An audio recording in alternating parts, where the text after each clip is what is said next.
नमस्कार दर्शक बंधु मो वास्तुविद भागीरथी बिंधाणी एवं मोर वास्तु संदेश चैनल आपको मुझे स्वागत करुच्ची।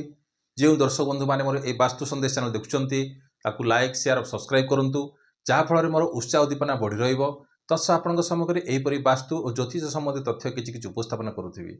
आज एपिसोड रहा आपण समस्ते जानते पूजा भी करुँच आपणकर इष्टदेव को कि इष्टदेवी को आपणकर घरे जमी आपणकर इष्टदेव अच्छा कि आपणकर जमी इष्टदेवी अच्छा जमी आप पूजा अर्चना करूँपरी आपण जन्म कुंडली रे इष्टदेव इष्टदेवी विचार भी करा जाउछि।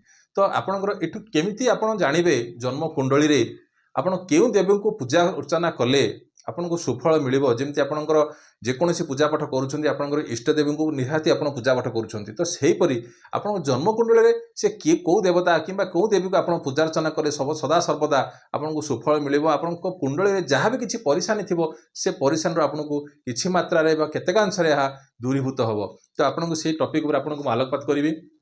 देखो दर्शक बंधु ये आपंकर इष्टदेवी विचार प्रथम है कौन ये हूँ प्रति गोटे भाव ये हूँ प्रथम भाव ये द्वितीय भाव तृतीय भाव चतुर्थ भाव पंचम भाव षष्ठ भाव सप्तम भाव अष्टम भाव नवम भाव दशम भाव एकादश भाव द्वादश भाव। तो ये जो ये रहा है द्वादश भाव पर्यंत रहा प्रथम आसला कौन ना ये हूँ कौन लग्न है ये आपंकर जहाँ भी किसी अंक लिखाई जहाँ माने थाउज ना कहीं आपन एटा हूँ आपंकर लग्न कि एल है आपंकर लग्न। तो यहाँ जब आप लग्न लग्न ठारू है पंचम भाव जोटा आसला सी हूँ आपंकर जन्म कुंडली किए इष्टदेव कि इष्टदेवी विचार कर पंचम भाव एक दुई तीन चार पाँच ये हूँ आपंकर कौन ना पंचम भाव। ये पंचम भाव आप शिक्षा संतान है आ पुनर्जन्म विचार करा जाए कौटू ना पंचम भाव ठार आप विचार करा जाए।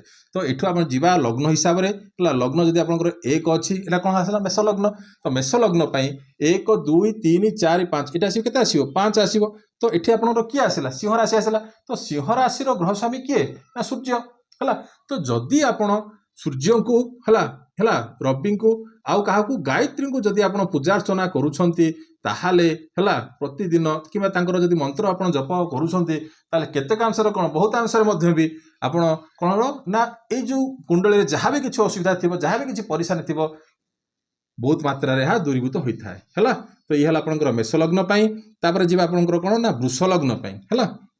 तो जब ये दुई लिखाई थी ये कौन आसला वृष लग्न कि आसो दुई तीन चार पाँच छः ये के आसो ना कन्या राशि आसो है। कन्या राशि तार किए आसो ना ग्रह स्वामी किए ना बुध है। कन्या राशि किए आसो ग्रह स्वामी किए बुध।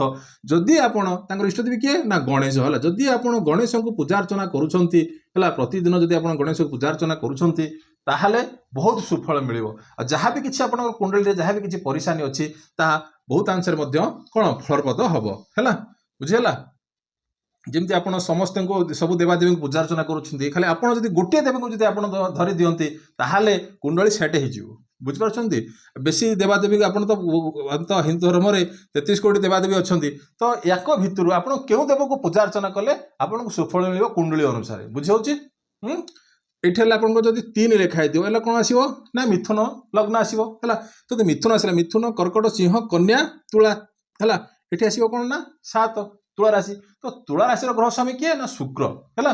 तो शुक्र जब आसो इष्टदेव किए इष्टदेवी किए ना माँ दुर्गा आउ माँ लक्ष्मी है। जदि आप माँ दुर्गा को हो कि माँ लक्ष्मी को हो जदि आप पूजा अर्चना करुँच ताहले बहुत अंश आपको कौन ना सुफल मिल है बुझे। तापर आसो कौन ना कर्कट लग्न है। तो कर्कट लग्न किए आसो ना कर्कट लग्न आसो कर्कट सिंह कन्या तुला बिछा है। तो बिछा माने एटा आसला कौन बिछा राशि एटा जो लग्न है। तो बिछा राशि किए आसो ग्रह स्वामी किए ना मंगल है। मंगल अर्थात आपको जदि हनुमान को जदि आप पूजा अर्चना करुँच है जदि आप कौन हनुमान को जदि आप पूजा अर्चना करुँच है कुंडली जहाँ भी किसी आप परेशानी थी केतेकांश कौन बहुत अंश भी आपको सुफल मिल है। आप इष्टदेवी किए ना हनुमान है कर्कट लग्न है। तापर जीवा सिंह लग्न ये जब 5 लिखाई थी है 5 6 7 8 9 ये आसो कौन आसो ना किए आसो धनुराशि धनुराशि ग्रह स्वामी किए बृहस्पति है। धनुराशि ग्रह स्वामी किए ना बृहस्पति तो बृहस्पति जदि है ताहले ज्येष्ठ देवी किए श्रीहरि विष्णु है बुझीगला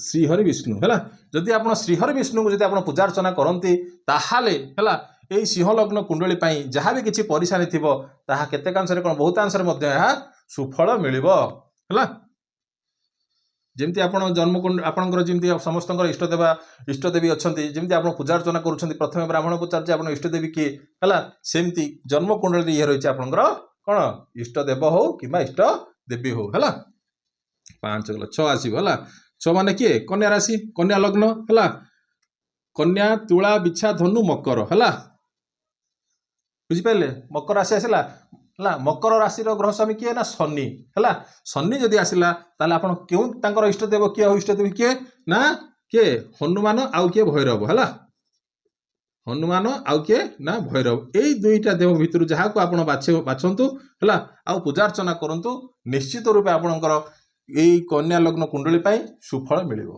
है ये आपणकर कन्या लग्न है तापर आसीबो किए ना तुला लग्न है तुला लग्न आसिले कौन आसो ये केते आसो 11 पड़े आसो है 7 8 9 10 11 है ये आसला ना कौन ना कुंभ राशि ग्रह स्वामी किए ना शनि ताहले मध्य भी आपण हनुमान आउ भैरव को पूजा अर्चना करंतु है आपण इष्टदेवी किए आसला ना हनुमान भैरव है बुझीगला तापर आसो किए ना बिछा लग्न है बिछा लग्न आसिले ये केते आसो ना 12 आसो है बिछा लग्न आसिले ये केते आसो ना 12 आसो कौन बिछा धनु मकर कुंभ मीन मीन मीन राशि किए आसला बृहस्पति आसला किए आसला ग्रह स्वामी किए बृहस्पति बृहस्पति यदि आसला ताले क्या पूजा करेंगे श्रीहरि विष्णु को पूजा करेंगे है श्रीहरि विष्णु को आपड़ जदि पूजा अर्चना करुछंती ताहाले विष्णु को जदि आप पूजा अर्चना करुछंती जहाँ भी किसी कुंडली परिशानी थी केतेकांशरे कौन बहुतांशरे आपण को सुफल मिलिबो है तापर आसिबो किए ना धनु लग्न है किए आसिबो ना धनु लग्न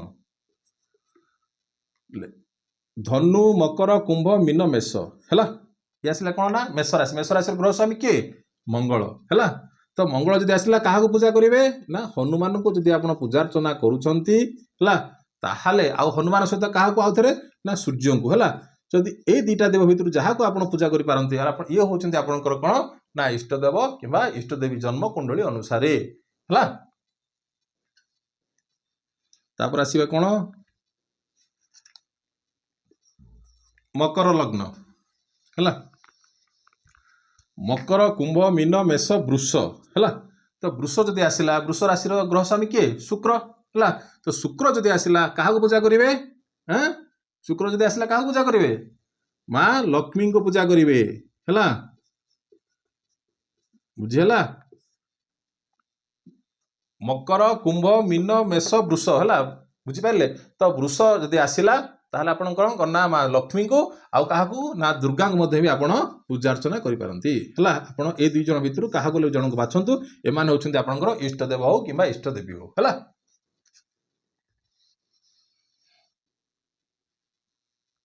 तापर आसवा कुंभ लग्न जदि कुंभ लग्न आसला कुंभ मीन मेष वृष ये के आसो 2 जगह 3 पड़े आसो है 3 आसला तो ये आसला कौन मिथुन राशि ग्रह स्वामी किए बुध जदि बुध आसला ताहले क्या पूजा अर्चना करेंगे ना गणेश को आप पूजा अर्चना करेंगे है गणेश को जब आप पूजा अर्चना करुँच जन्मकुंडली जहाँ भी किसी परिशानी थी केतेकांशरे कौन बहुतांशरे जदि आप गणेश बीज मंत्र जप करुँच डेली पूजा अर्चना करुँच ये कुंडली से कौन पंचम भाव सहित अलग कुंडली जहाँ भी किसी परिशानी थी केतेकांशरे दूरीभूत होता है तार शेष आसला कौन ना मीन लग्न है जदि मीन लग्न आसला ये केते आसो मीन मेष वृष मिथुन कर्कट ये केते आसो पंचम भाव में 4 आसो अर्थात कर्कट राशि है सॉरी कर्कट राशि ग्रह स्वामी किए ना चंद्रमा है जदि आपण चंद्रमा हो किंबा शिव अर्थात आपणकर ग्रह जी आसला आपणकर इष्टदेव किए आसिले ना शिव है जदि आप शिव को जदि आप पूजा अर्चना करुँच ताहले जन्मकुंडली जहाँ भी किसी परिशानी थी ହେଲା ତାହା କ'ଣ ହେବ ଦୂରୀଭୂତ ହେବ ହେଲା। ତ ଏଇ ତ ଥିଲା ଆପଣଙ୍କୁ କହିଲି ମେଷ ଲଗ୍ନ ଠାରୁ ମୀନ ଲଗ୍ନ ପର୍ଯ୍ୟନ୍ତ ଆପଣଙ୍କର ଇଷ୍ଟଦେବ କିମ୍ବା ଇଷ୍ଟଦେବୀ କେମିତି ଜାଣିବେ, କେଉଁ ଭାବରୁ ଜାଣିବେ। ଯଦି ଆପଣ ଏଇମାନଙ୍କୁ ଯଦି ଆପଣ ଏଇ ଦେବଦେବୀମାନଙ୍କୁ ଯଦି ଆପଣ ପୂଜାର୍ଚ୍ଚନା କରୁଛନ୍ତି କେତେକାଂଶରେ କ'ଣ ବହୁତାଂଶରେ ଏହା ସୁଫଳ ମିଳିବ। ଆଉ ଆପଣଙ୍କୁ ପଞ୍ଚମ ଭାବରେ ଥିବା ଗ୍ରହମାନଙ୍କ ମଧ୍ୟ ବି ସନ୍ତୁଷ୍ଟ ହେବେ ହେଲା। ତ ଏଇ ତ ଥିଲା ଆଜିର ଟପିକ୍। ଯେଉଁ ଦର୍ଶକ ଭାଇମାନେ ମୋର ଏଇ ଚ୍ୟାନେଲଟା ଦେଖୁଛନ୍ତି ତାକୁ ଲାଇକ୍ ଆଉ ସବସ୍କ୍ରାଇବ୍ କରନ୍ତୁ। ରହିଲି, ନମସ୍କାର।